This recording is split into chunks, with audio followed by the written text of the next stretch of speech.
Hi, welcome to another edition of the Dr. B Show. This is Dr. B, and today's guest once again is Robert Ferra. We're going to be evaluating a deal. We're going to be checking numbers. We're going to be discussing what exactly you need to have a great deal for you to even consider investing in. Hope you enjoy the episode.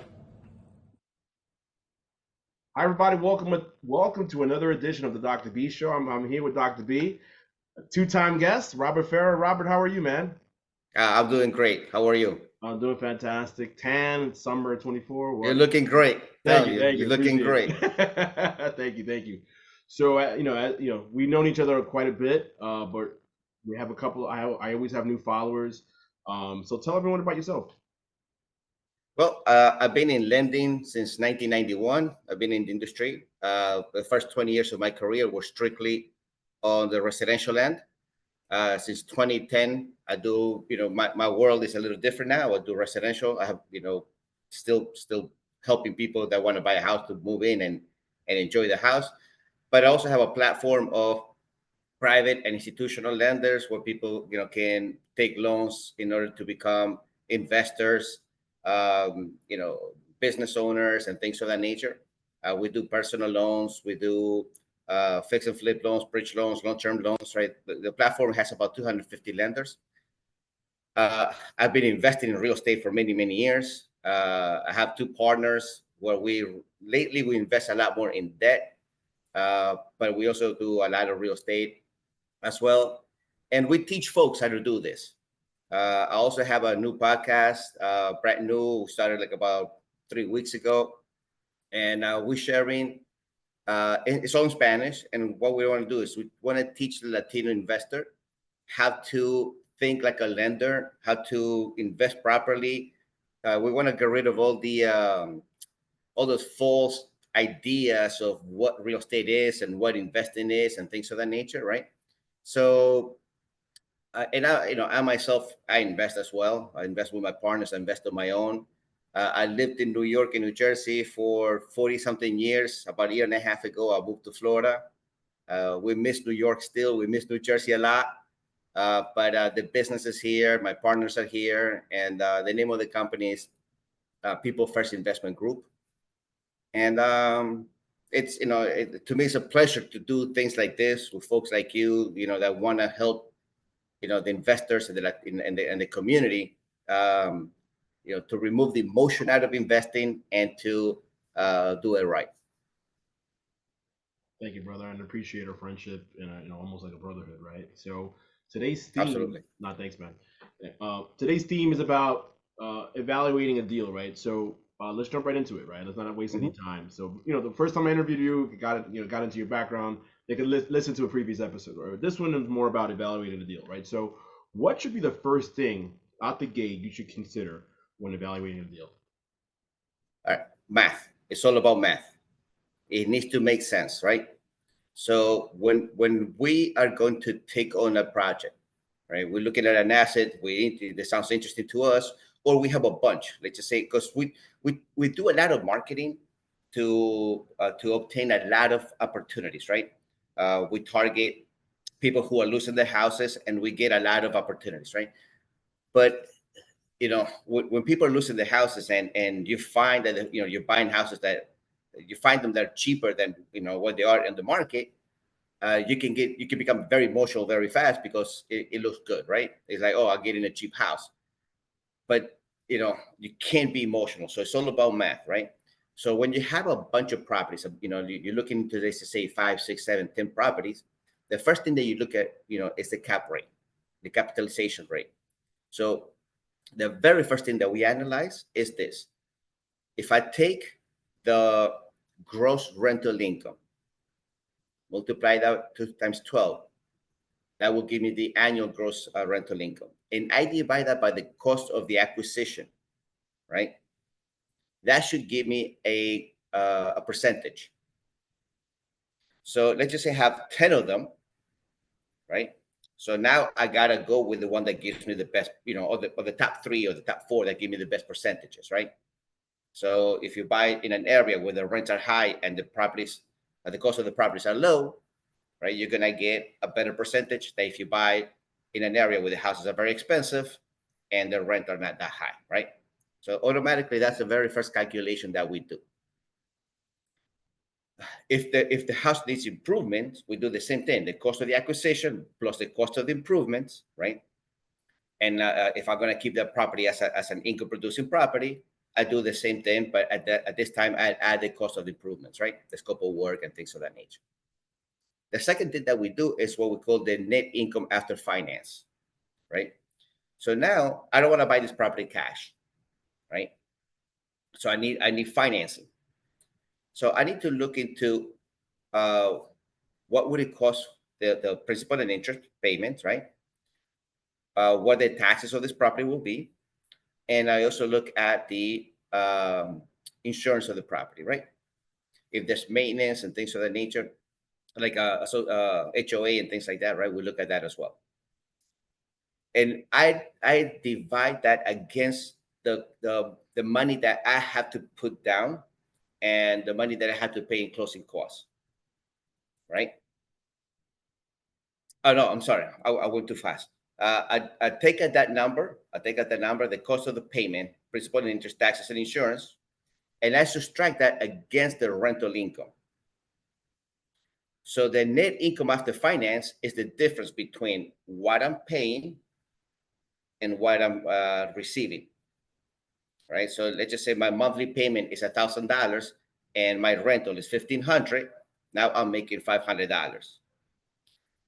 The next calculation that I do, and that's what I was going, is the cash on cash. I take this $500 and I multiply that times 12. Now I know what am I getting on an annual basis, right? So let's just say it was 500, so $6,000. And I divide that against the cost of the down payment and the closing costs. So let's just say it cost me $50,000, right? So let's simplify it. It cost me $60,000. So I divide 6,000 into 60, and my cash on cash is 10%, right? So those are the three calculations that I do right away in order to see whether or not something is worth buying it and financing it, right? And how much I'm going to have to spend, because I can take that money and use it someplace else. And the last calculation that I do is the return on investment. Am I going to keep this property for 1 year, 2 years, 5 years, 10 years? What's going to be my exit strategy? I'm going to flip it. I'm going to rent it. Is this property going to increase in value? Is it, the property at the peak of the market and it's going to stay there, right? So on and so forth, right? So the return on investment is the last calculation, because I'm not going to buy a property that I don't know what I'm going to do with it, right? So those are the four math calculations that we do every single time that we're analyzing something. Additionally, the return on investment is based on one exit strategy: either rent it or sell it or refinance it and rent it, or whatever the case is, right? But it's only one strategy. Because when people call me and said, "Oh, I need financing to buy a property to invest," and my question is, "Okay, what are you gonna do with this house?" Well, I don't know yet, right? I could do this, I could do this, I could do this other thing, right? Well, you're gonna fail. You don't know what you're doing this for. And the answer to what you're gonna do with what you're gonna do with it is on the return on investment. At that point, you're gonna know what's gonna get you the most money on this deal. So the cap is to compare net income after finance, is to see how liquid are going to be every month, right? The cash on cash is how much it's going to cost me on dollars out of my pocket against that money that I'm going to make. And then the return on investment to see exactly what will be the highest and best use of that investment for me. So this is why we look at, on a monthly basis, we look at 30, 40 properties, and we end up getting, 5, because it has to be about math.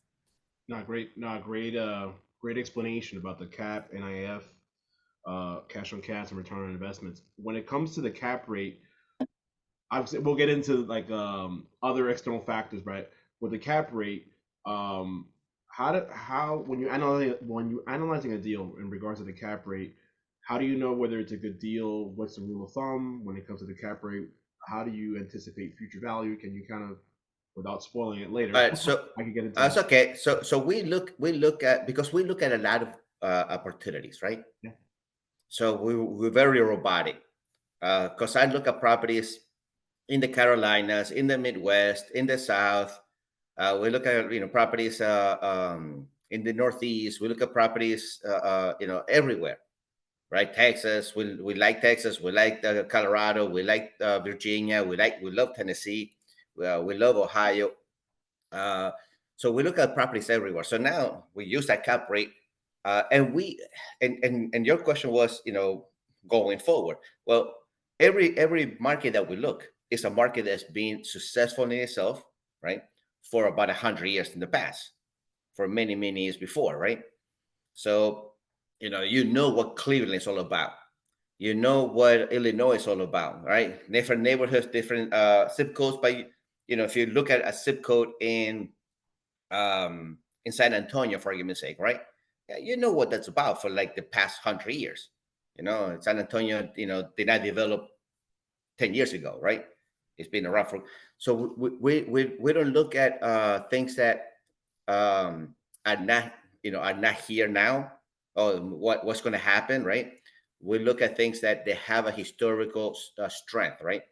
Um, we're not political one bit, but the states that are more Republican are the states that we prefer to buy long term, and the states that are more Democratic are the states that we prefer to buy short term.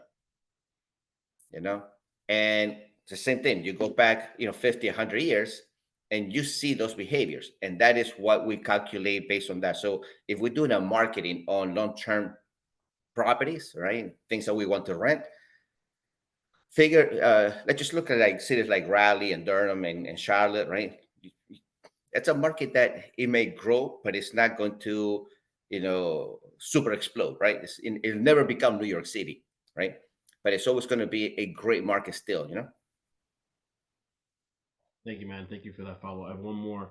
When it comes to the ROI, specifically on a fix and flip, I don't do fix and flip, but when it comes to fix and flip, is there a rule of thumb when is it 10%? Is it 15%? Where is there a certain percentage you say, okay, it's a decent deal. Looking to It's grow. that's a great question, man. 'Cause it really is, because I hear it all the time, right? So it's a fantastic question, because, and of course, it has to be based on math, right?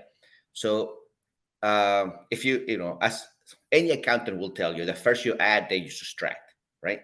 So you gotta add, your cost, and then you're gonna subtract, and before you know it, you're gonna come up with a dollar amount, right? Now that dollar amount has to be a percentage in order, because that's the only way to calculate, right? We want to make sure that the profit in itself, after paying the acquisition, the cost of the improvements, the third party fees, the marketing, the realtor, and so on and so forth, right? Whatever the case is, your monthly payments, because you buy and you make payments until you sell it, right? We want that uh, rock bottom percentage to be over 30%, right?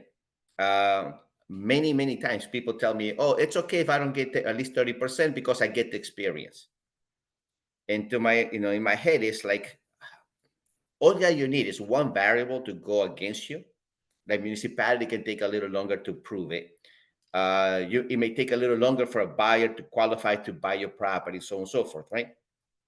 So from the day one, your your pass or fail, whether or not you're going to do something, it should be 30% or better, right? Because there may be variables, especially if you don't have a lot of experience doing this stuff. And it's not worth the money, right? Or headache to say, hey, Absolutely not. Absolutely not. There's so many good opportunities out there. yeah, You can't fall in love with an investment property. yeah. Period. You can fall in love with your house, that you're gonna live in it, because of your kids and things of that nature, right? But not with investment properties. No, agreed, 100%. How important is knowing the ratios? And I know you and I discussed rule of thumb, the rule of 1% offline. Can you expand on that a little bit? Absolutely. So if we're going to keep a property, right, what you want to make sure is that at least you get 1% return per month. Okay. And the way that we do this math is like this. We take the rental income and you multiply that times 12. Now you get the whole year's worth of income, right? And then you subtract the taxes, you subtract insurance, you subtract like a vacancy factor depending on where you're buying. It could be 5%, it could be 10%, right? If you go, let's just say Florida, for argument's sake. South Florida, the rental is super high, so the vacancy factor is very small by comparison to, North Florida, that may be a bit more. So then we start subtracting, if there is an HOA or if there is like a project, you project certain amount of repairs, upkeeping and, cutting the grass and things like that, right? Once you subtract all of that, right? Let's just throw a number out there. Let's just say that your rent is $1,500, it's $18,000 a year, taxes, let's say 2,000, insurance 1,000, and maintenance and vacancy. Let's just say all in all, it turns out to you walk away with $14,000 a year. That number, in order to become a 1%, you multiply that times 100, right? That will be the cost of the acquisition. So that's the formula that we use. Thank you for that. Thank you for the explanation. I know we discussed this offline as well. Wanted to pivot really quickly. Apart from knowing your ratios, apart from knowing the rule of 1%, tell us the importance of understanding the discount value. Can you explain that a little bit? Okay, that's another great question. That's a great question. Because, in a while. We hope I learned. No, you're doing great. You're doing great. I tell you what. The moment that you make money in investing in real estate, at the moment that you buy the property, right? Because everything else, there will be variables. There'll be things in life that you're not going to control, but you can definitely control the cost of something, right? If you're going to buy, whatever you want to buy, right? You just want to make sure that in order for it to make sense, you buy it at the cheapest cost possible. Okay, so if you buy a property and that property is being marketed through a professional, a realtor, so on and so forth, that professional is, he will want to make money because he's spending time promoting that property. So now that property is going to have a cost attached to his services, right? And that will go onto the cost of the property. So now you're paying more for a property, right? Now let's just say, people can sell many different assets. A purchase contract is an asset in itself that can be sold, right? So I can go into a contract on a property that is an investment property, and you come in and say, listen, Robert, I'm interested in that property, but I'm already on the contract. And I say, okay, how about if I sell that contract to you at and we do an addendum, and then, you buy that property with the margin that I add for, that because now I want to make money. And now you're going to pay more because you're going to pay, and that's called wholesaling. So you're going to pay potentially a realtor fee, and you're going to potentially pay a wholesaler's fee because you did not find the property, right? Right there and then, it could go for anywhere from, let's say, $6,000 to, $30,000. That is all money that you give away for being the guy who knows the guy who knows the guy, and no real value is added by them, right? You always want to make sure that you buy a property from a motivated seller. A motivated seller is folks that become old, that are losing that, somebody passed, they're getting divorced, they lost their job, things of that nature, right? So those folks are gonna need a different type of solution in their life because now they fear for their credit, they fear for bigger losses and whatnot. So the best possible thing that you can do is buy directly from the seller, and especially if the seller is motivated to sell. Now, if you're gonna buy, if you say, "Oh, I wanna buy your house," and I'm not motivated, I'm gonna put it at the top of the cost of the market, because now the buyer's motivated, not the seller. You want to make sure that the seller is the one who's motivated to get rid of that property. That is how you find the best values, and you always want to go under the fair market value. 95% of the times, every time that we buy a property, we pick it up anywhere from, let's say, 50 to 60% below what the market is, and we try to stay there. And when we sell it, we typically sell it at 30% under the fair market value, because that way, as we're motivated buyers, because we want to buy very cheap house, we want our investors to buy under, also to get a benefit, right? So, and we can get to sell those houses extremely fast. I'm going to give you an example real quick. Not too long ago, we picked up a property where the lady was 77 years old, and she was like 200 and something pounds. She was diabetic, she was like, not functional, right? And she was alone. She owed, I think it was like 60 something $1,000, right? And the house was worth like about, I think, like 310.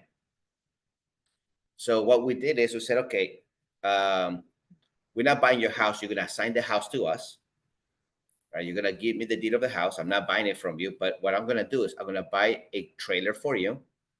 We bought a scooter for her, and we bought a television for her, right? So it cost me like about 30 something $1,000, like a 30, 35, something along those lines, right?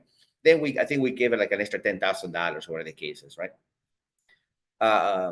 I went and I sold that property, I think, for like 175 or 180, 185. I don't remember exactly. So we make a quick, 30 something $1,000. Oh, sorry about that. A quick $30,000, right? But we were able to do all of this because we bought it for way, way, way less. Now, we could have just said, "Hey, lady, you know what? I buy it for $100,000. I would have kept more money, right?" But now, what is this lady gonna do with that money? Where's she gonna end up, right? It made no sense to us. So you could do the right thing and buy it at a huge discounts, because there's so many people out there losing their houses that they need help.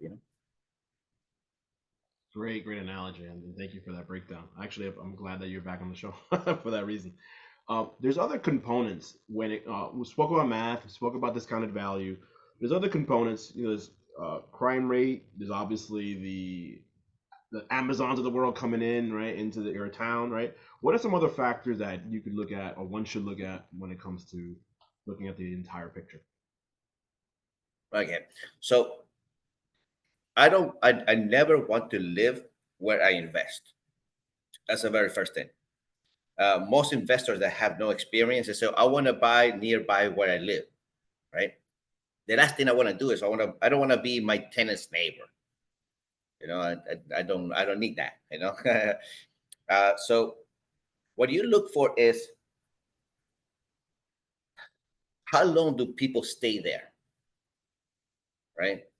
And the reason, if somebody becomes a tenant, typically how long does a tenant stay there, right? Do they stay there for at least 5 years, right? For the length of the time that the kids are in school, right?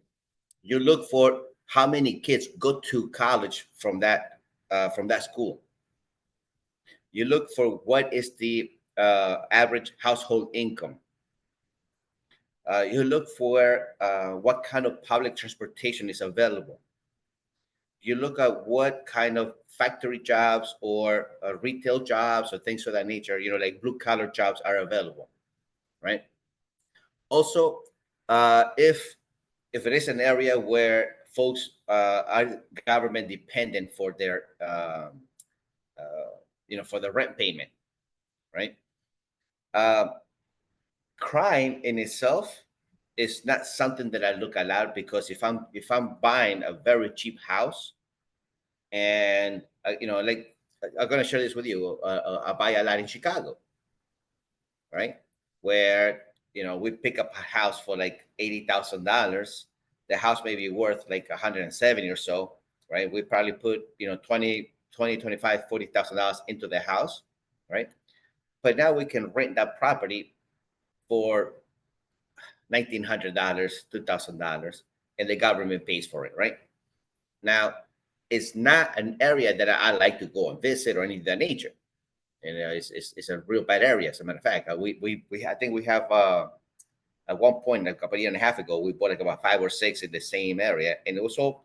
By us buying these properties and fixing them, we did increase the value of the neighborhood, but it's in a real bad area still, right? And we sold all of those properties. As a matter of fact, one I sold it to my son, right, and my son lives in New Jersey, because the cost and um, the cost of the property, the cost to maintain the property and so on and so forth is very low by compared to the kind of rent that he's getting.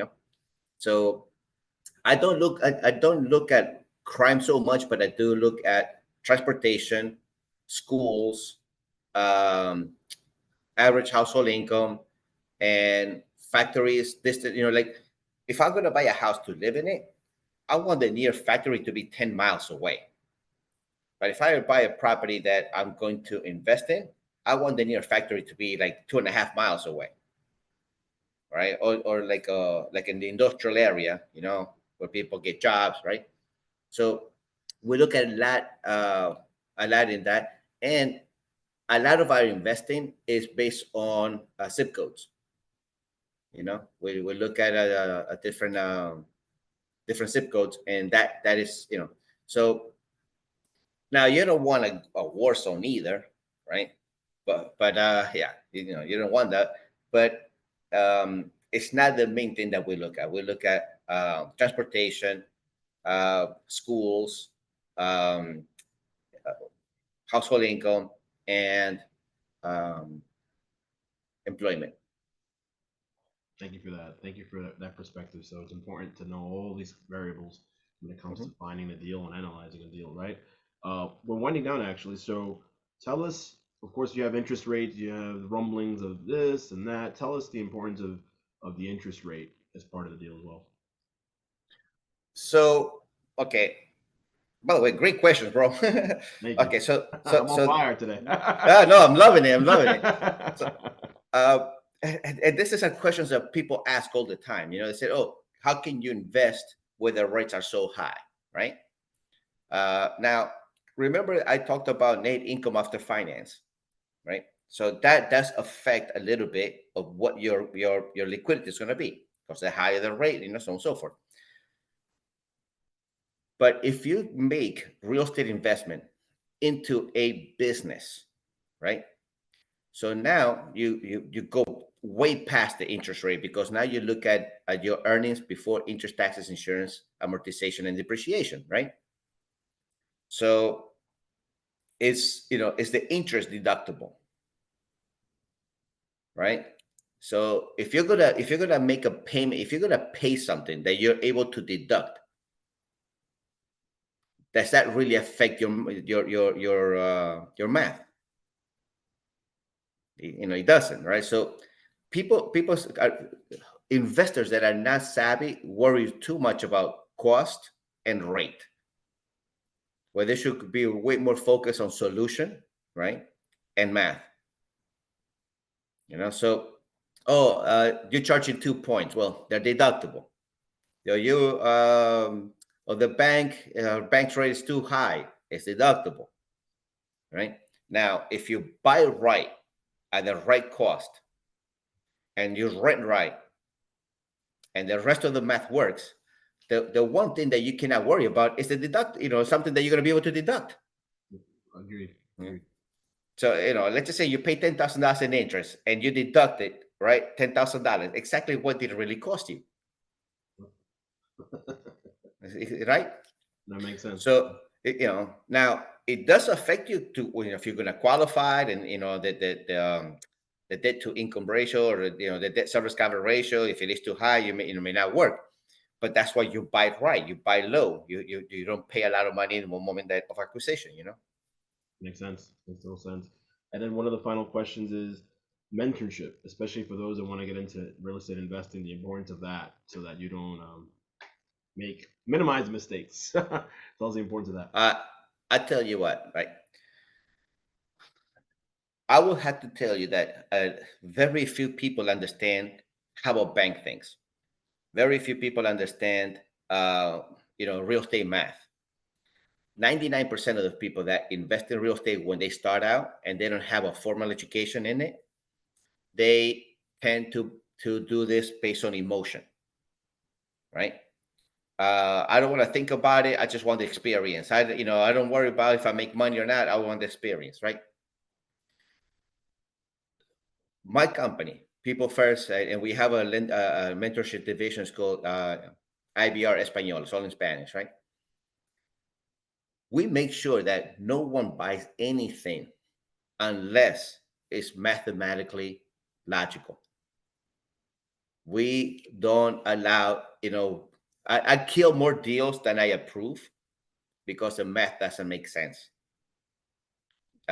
If you do not understand how to make mathematical calculations, and you go into an investment, now you're going to spend $400,000, $500,000, right? $100,000. It's a lot of money. If you fail on that, you may not recover for the next 10, 15 years or so. It could take you a very long time if you mess up, right? So as we have classes every Thursday night for our students, right? And we talk about consumer law, bank law, real estate math, marketing. We talk about like we push a lot of math. And we talk about negotiations. We talk about how to read a contract, how to read a HUD, how to, everything that is attached to how to make the right decisions when you invest in real estate. So I think that somebody who know, well, let's think about this, right? The main aspects of life is like spiritual. So you have a pastor, a priest, or right? So you have a coach there. Physical, you have, in gym, you have a gym teacher. Then if you want to become stronger, after that, you get a trainer, right? And then, they teach you how to eat, they teach you how to work out, they teach you how you don't get hurt and things of that. So in so many different aspects of your life, you need somebody to help you. Why when it comes to investing in finance, you're not going to have one? It's illogical, but it makes no sense, right? So you definitely need somebody that says, listen, I've been doing this for 30 years. My partner's been doing it for 25 years. My other partner did like about 160 transactions in 1 year, year and a half or something like that, right? So you want to know what made him money, what made him lose money, and how we avoid all of those things. I love it, love it. Yeah, right. You eliminate those mistakes, right? And you save, like you said, 10, 15 years of your life. Exactly. On a bad deal. Yeah. Tell us about your new endeavor, the podcast. So a friend of mine, his name is Andres Zambrano, right? He goes, Robert, let's talk about eliminating the myths of what people think real estate investing is and what it truly is, right? So I started a podcast called ABC del Real Estate. It's in Spanish, right? And all that we talk about is banking, lending, calculations, math. All it's all about don't get emotional, and do this right. We talk about different lending programs, how to qualify, and how credit. That's one thing that we talk a lot about, because um, people think, oh, I'm buying this through an LLC, so how's my credit mean anything, right? So El ABC de Real Estate, it's all about education on um, how to make the right decisions, and how to learn how to do this right, bro. Love it. And it's available on most platforms or YouTube. Where can people? YouTube, Instagram, yeah, pretty much everywhere. Good, great. Yeah. Where could So, last question? Where could people find you or more information about your services? all right. The best way to reach me is always going to be my cell phone, right? I don't stop, you know, answering the phone. I'd always answer the phone. So 954-614-6316. And in LinkedIn, Robert Ferra. Love it, Robert. It's an amazing conversation. Hopefully, my listeners will picked up something on evaluating a deal a lot better now than they did before. So thanks for being on my show again. Appreciate it. Thank you, Handsome. You're very kind. Thanks for the opportunity to share. Thanks, Robert Ferra, everybody. Hi, everybody. I hope you enjoyed that episode with Robert Ferra. He's an awesome human being and a great guy, and hopefully he was able to understand exactly what you need to evaluate a deal. So with that being said, please follow Robert Ferra and please follow me. If you have any questions or want to reach out to me directly, you know where to find me. Take care.